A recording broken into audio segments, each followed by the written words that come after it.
Depression is a condition that more than 10% of the population will suffer at some point in their life.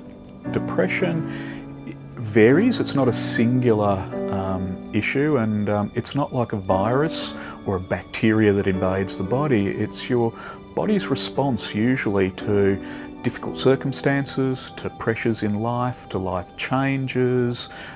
Often people have a lot of anxiety before they suffer depression, but it's a general feeling of listlessness, of lack of motivation.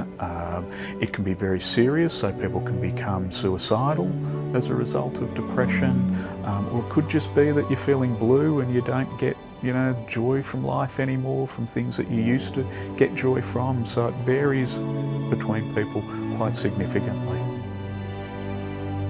Grief is loss. Grief is an experience that we all go through as a natural process to the loss of someone or something very, very close to us.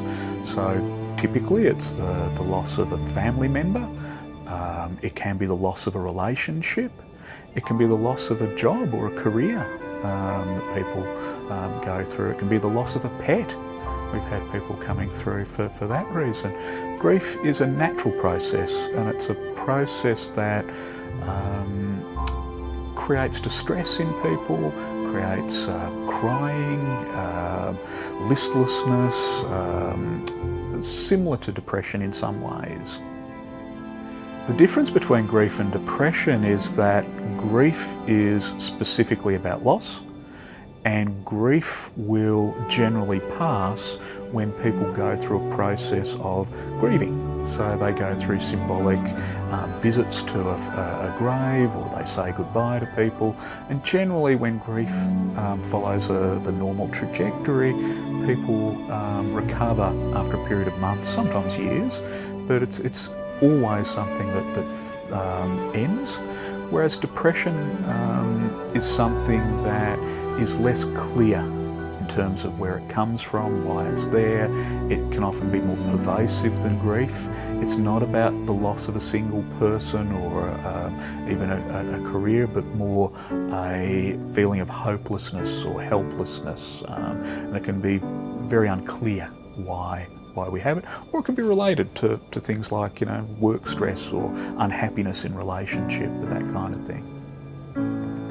To tell the difference between being sad and depressed is sometimes a little bit difficult. It's really about how prolonged it is. So to be sad for a day doesn't mean you're depressed, but if you're sad over a period of weeks, it might not be a bad idea to talk to a professional about it. It might not mean that you've got depression, but it might be something that you can investigate talking to someone. That's usually the best way to address it. Early intervention is something we talk about a lot.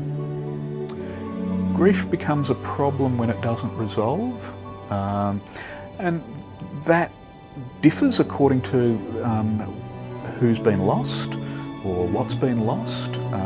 There's cultural context around grief because different cultures grieve in different ways. So it's really important to kind of understand a lot of your background around the grief and what the significance of the loss is to you, but it's a problem when it hasn't resolved after a period of time. That might be months, sometimes years, but not a lot of years. Ordinarily would expect grief to be passing it after a year or two, even when it's someone very, very close to you that you've lost.